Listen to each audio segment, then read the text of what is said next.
Hello everyone, I am Praveen Changer और आज के इस वीडियो में बेटा हम ट्रेड और कॉमर्स की जो हिस्ट्री चल रही थी ना उसका जो 5th पार्ट है और उसका नाम है बेटा major trade centres and major export import. तो बेटा इन्हीं दो टॉपिक्स के बारे में हम डिटेल से स्टडी करने वाले हैं। तो चलिए बेटा बिना किसी देरी के हम वीडियो शुरू करते हैं। यदि हम बात करें कि भाई एंशियंट टाइम में मतलब पुराने जमाने में जो मेजर ट्रेड सेंटर्स हुआ करते थे ना, एक्चुअल में वो हुआ क्या करते थे, मतलब उन्हें क्या कहा जाता था और ये सेंटर किस लिए काम में आया करते थे। तो बेटा देखने पर पता चलता है कि major trade centres are those places of ancient time. कि भाई जो ये मेजर ट्रेड सेंटर्स थे ना वो पुराने जमाने के ऐसे स्थान थे, ऐसी जगह थी which were famous for trading of goods, जो कि गुड्स का ट्रेडिंग करने के लिए मतलब सामान को बेचने और खरीदने के लिए बहुत ज्यादा फेमस थे, प्रसिद्ध थे। तो बेटा हम वीडियो में आगे जाकर 14 ऐसी जगहों के बारे में बात करेंगे या 14 ऐसे कुछ ट्रेड सेंटर्स थे जो पुराने जमाने में काफी फेमस हुआ करते थे बिजनेस करने के लिए। तो चलिए बेटा अब हम इन्हीं 14 ट्रेड सेंटर्स के बारे में जानेंगे। यदि हम पुराने जमाने में जो फर्स्ट मेजर ट्रेड सेंटर्स था उसकी बात करें तो बेटा वो है पाटलिपुत्र, जिसको कि आज हम किसके नाम से जानते हैं, पटना के नाम से जानते हैं। And it was famous for export of stones. और बेटा अलग अलग तरह के जो पत्थर हुआ करते थे उनके एक्सपोर्ट के लिए ये जगह काफी फेमस हुआ करती थी। यदि हम सेकंड ट्रेड सेंटर की बात करें यानी कि सेकंड ऐसी जगह के बारे में बात करें जो कि पुराने जमाने में बिजनेस के लिए फेमस था, तो वो है बेटा Peshawar. It was famous for export of wool and import of horse's. तो मतलब बेटा ये जो पेशावर जगह थी ना वहां पर ज्यादातर जो वूल हुआ करते थे ना, ऊन वगैरह हुआ करते थे, उनका एक्सपोर्ट किया जाता था। और इसी के साथ में बेटा हम जो है हॉर्सेज वगैरह का इंपोर्ट भी किया करते थे, मतलब विदेशों से जो हॉर्सेज वगैरह आते थे ना उनको हम खरीदा भी करते थे। और ये जितने भी प्रकार का एक्सपोर्ट इंपोर्ट था ना वो ज्यादातर हम बेटा चाइना और रोम के साथ किया करते थे, इस तरह का बिजनेस। यदि हम बात करें थर्ड मेजर सेंटर की तो वो है बेटा Takshashila. It was famous for financial bank and Buddhist learning spot. तो बेटा जो तक्षशिला था ना उसमें ज्यादातर फाइनेंशियल बैंक्स हुआ करते थे जिनका की काम क्या था, जो बिजनेसमैन थे ना उनको समय समय पर लोन देना हुआ करता था। साथ में बेटा ये जो बुद्धिस्ट लर्निंग स्पॉट था मतलब बुद्धिस्ट जो लोग थे ना वो वहां पर जाकर एजुकेशन लिया करते थे और वहां पर एक फेमस यूनिवर्सिटी हुआ करती थी जिसका की बेटा नाम जो था ना वो तक्षशिला यूनिवर्सिटी हुआ करता था। यदि हम बात करें फोर्थ पॉइंट की तो वो है बेटा Varanasi. It was famous for gold, silk cloth and sandalwood workmanship. तो बेटा वाराणसी में क्या हुआ करता था, वहां पर ज्यादातर जो गोल्ड थे ना उसका बिजनेस हुआ करता था, साथ ही में जो सिल्क के बने हुए जो कपड़े हुआ करते थे उनका भी बिजनेस हुआ करता था। इसी के साथ साथ में बेटा वहां पर जो सैंडलवुड हुआ करती थी उसके वर्कमैनशिप के लिए भी ये वाराणसी जगह जो थी ना वो काफी फेमस थी बेटा। अब वर्कमैनशिप का मतलब क्या होता है, कारीगरी। मतलब ये है बेटा कि जो कारीगर थे ना उस टाइम के वाराणसी में रहने वाले वो चंदन की लकड़ियों से काफी अट्रैक्टिव आइटम बनाया करते थे। अगर हम बात करें फिफ्थ ट्रेड सेंटर की तो वो था बेटा Surat. It was famous for textile with golden borders. तो बेटा जो वहां पर जो कपड़े थे ना वो काफी फेमस हुआ करते थे और उन कपड़ों के किनारों पर गोल्डन कलर की जो जरी है ना वो भी लपेटी जाती थी या इस तरह की जो जरी थी उनके किनारों पर लगी हुई थी। तो जो जरी वाले आइटम हुआ करते थे, जरी वाले जो कपड़े थे उनके लिए बेटा सूरत काफी फेमस था। यदि हम बात करें कांची की तो बेटा जो कांची है आजकल इसको हम कांचीपुरम के नाम से जानते हैं। And it was famous for pearls, glass and rare stones. और ये जो फेमस था किसके लिए फेमस था बेटा, पर्ल्स यानी मोतियों के लिए, ग्लास का मतलब होता है कांच के लिए, और जो बड़े दुर्लभ पत्थर हुआ करते थे, जो कीमती पत्थर हुआ करते थे उनके बिजनेस के लिए भी ये काफी फेमस था। और ये जो चीजें थी बेटा वो खरीदी जाती थी किनके द्वारा, चाइनीज के द्वारा। और इसी के साथ में जो चाइनीज लोग थे वो कांची वाली जगह में गोल्ड और सिल्क भी बेचा करते थे। यदि हम बात करें सेवंथ मेजर ट्रेड सेंटर की तो वो था बेटा Ujjain. It was famous for exporting. मतलब बेटा यहाँ पर जो है ना उज्जैन से इन चीजों का एक्सपोर्ट किया जाता था, निर्यात किया जाता था। मतलब यह है बेटा कि इनको दूसरे देशों में बेचा जाता था। अब वो कौन कौन सी चीजें थी तो उनमें है बेटा फर्स्ट है एगेट। एगेट का मतलब होता है बेटा डेकोरेटिव और हीलिंग कुछ स्टोन हुआ करते थे जिनको कि हम एगेट बोला करते थे। इसका मतलब ये हुआ कि जो एगेट वाले जो पत्थर थे ना बेटा वो आप घरों में डेकोरेटिव आइटम के रूप में भी इस्तेमाल कर सकते थे और इनको आप अपनी अंगुलियों में हीलिंग इफेक्ट के लिए भी इस्तेमाल कर सकते थे। मतलब पुराने जमाने में ये बिलीव था कि भाई आपके शरीर में कहीं पे दर्द हो रहा है, अगर आप इन पत्थरों को अपनी अंगुलियों में पहन लेते हो तो भाई आपको एक पॉजिटिव वाइब मिलती है, एक पॉजिटिव सा फील होता है। अगर हम बात करें सेकंड पॉइंट की तो वो था बेटा कार्नेलियन, और ये बेटा रेड स्टोन हुआ करता था, रेड कलर का पत्थर हुआ करता था, प्रेसियस स्टोन हुआ करता था। अगर हम बात करें थर्ड पॉइंट की तो वो है बेटा मुस्लिन। मुस्लिन का मतलब क्या होता था, जो कॉटन के बने हुए कपड़े थे ना उनको मुस्लिन बोला करते थे।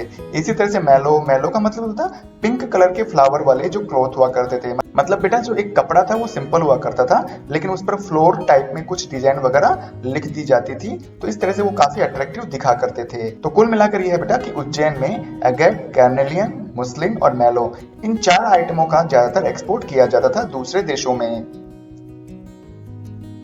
ठीक इसी तरह से यदि बेटा हम 8th मेजर ट्रेड सेंटर की बात करें तो वो था बेटा मदुरा। और मदुरा किसके लिए फेमस था, फिशरीज के लिए, मतलब मछली पालन के लिए वो ज्यादा फेमस था। इसी के साथ में वहां पर मोतियों का भी कारोबार किया जाता था। यदि हम बात करें 9th पॉइंट की तो उस जगह का नाम है बेटा इंद्रप्रस्थ। और जो इंद्रप्रस्थ था ना बेटा, ये फेमस था for the most routes leading to the east, west, north and south. तो बेटा इंद्रप्रस्थ नाम की जो जगह थी ना पुराने जमाने में, तो बेटा उस दौरान इसी जगह से ईस्ट, वेस्ट, नॉर्थ और साउथ की तरफ जाने वाले जो रोड थे वो इसी जगह से होकर जाया करते थे।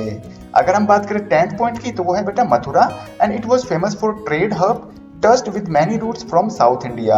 और साउथ इंडिया से आने वाले जितने भी रोड थे वो मथुरा से होकर ही जाया करते थे। और इस तरह से बेटा ये जो पुराने जमाने में है ना काफी बड़ा ट्रेड सेंटर हुआ करता था, जहां पर कि बिजनेसमैन अपना बिजनेस किया करते थे।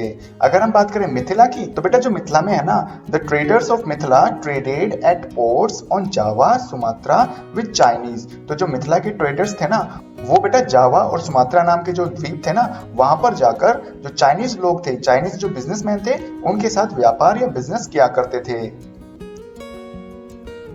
ठीक इसी तरह से यदि हम 12th पॉइंट की बात करें, मतलब जो 12वें नंबर पर आने वाला मेजर ट्रेड सेंटर है वो है बेटा brooch. It was the commerce hub in western India.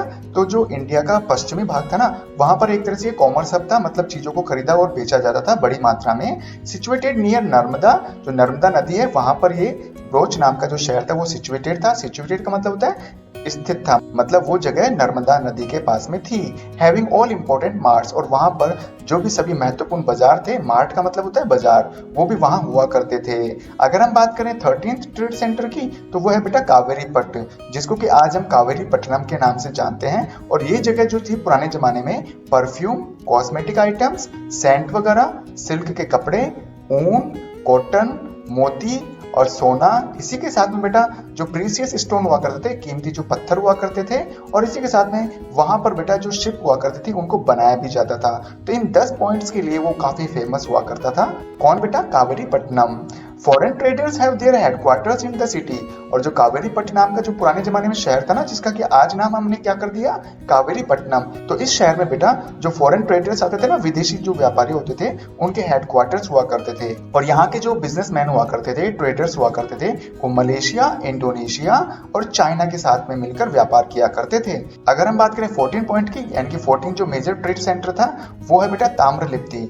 It was a famous port connected both by sea and land with east. यदि हम बात करें विश्व में जो ईस्ट जो कंट्रीज थी उनके साथ में ज्यादातर जो बिजनेस था ना वो ताम्रलिप्ति के जो ट्रेडर्स थे वो किया करते थे। और ये एक ऐसा पोर्ट हुआ करता था, मतलब एक ऐसा बंदरगाह था जो कि बेटा सी यानी समुद्र से भी जुड़ा हुआ था, और लैंड का मतलब होता है जमीन से भी जुड़ा हुआ था। मतलब वहां पर सड़क के रास्ते भी जाया जा सकता था और सी यानी समुद्र के रास्ते से भी जाया जा सकता था आराम से। तो बेटा ये थे 14 मेजर ट्रेड सेंटर्स, या यूं कहें कि ऐसी कुछ जगह, फेमस जगह थी जो कि पुराने जमाने में बिजनेस के लिए बहुत मायने रखा करती थी। अब हम बात करते हैं बेटा पुराने जमाने में जो भी एक्सपोर्ट इंपोर्ट किया करते थे ना, जो मेन जो आइटम हुआ करते थे कि भाई किन किन आइटम का ज्यादातर एक्सपोर्ट किया करते थे और ज्यादातर इंपोर्ट किया करते थे, तो उसी के बारे में अब हम डिस्कस करेंगे बेटा। यदि हम बात करें कि जो मेजर एक्सपोर्ट हुआ करते थे, मतलब ऐसी कुछ चीजें जिनका कि हम ज्यादातर एक्सपोर्ट किया करते थे हमारे इंडिया से विदेशों में, तो उसमें है पहले नंबर पर स्पाइस, मसाले हुआ करते थे, वीट गेहूं, शुगर चीनी। इसी तरह से बेटा 4th पॉइंट है इंडिगो। इंडिगो का मतलब होता है नील। और अगर हम बात करें 5th पॉइंट की तो वो है बेटा ओपियम अफीम, सीसम oil, cotton, parrot, live animals, मतलब जो भी है गाय भैंस वगैरह, बकरी भेड़ वगैरह, ऊंट वगैरह, तो इनका भी हम एक्सपोर्ट ज्यादा किया करते थे। इन्हीं के साथ में जो एनिमल्स हुआ करते थे ना, इनकी स्किन भी बेचा करते थे, फर्स, इनके जो बाल थे और इनके जो सींग थे इनको भी हम बेचा करते थे। साथ में हम पर्ल्स, लैपिस जो ब्लू कलर का स्टोन हुआ करता था, लेजुली ये भी बेटा ब्लू रंग का स्टोन हुआ करती थी, और इसी तरह से ग्रेनाइट्स वगैरह। और हम बात करें अगर कॉपर की, तो बेटा कॉपर को भी हम पुराने जमाने में ज्यादा एक्सपोर्ट किया करते थे हमारे भारत से विदेशों में। यदि हम बात करें मेजर इंपोर्ट आइटम की कि भाई हम विदेशों से कौन कौन सी चीजें हमारे इंडिया में खरीदा करते थे, तो उसमें है बेटा हॉर्स, घोड़े हुआ करते थे। एनिमल प्रोडक्ट का मतलब वही स्किन वगैरह, फर वगैरह, हॉर्न्स वगैरह। इसी तरह से जो चाइनीज सिल्क कपड़ा हुआ करता था, लाइनन के क्लोथ्स हुआ करते थे, वाइन यानी शराब, gold, silver, tin, copper, lead का मतलब होता है ग्लास वगैरह। और इसी तरह से जो पिंक जो कलर के स्टोन हुआ करते थे, रूबीज, वो भी। और इसी तरह से बेटा 12th पॉइंट में है कोरल, मतलब मूंगा नाम का जो एक प्रेशियस स्टोन हुआ करता था, वो भी हम विदेशों से खरीदा करते थे।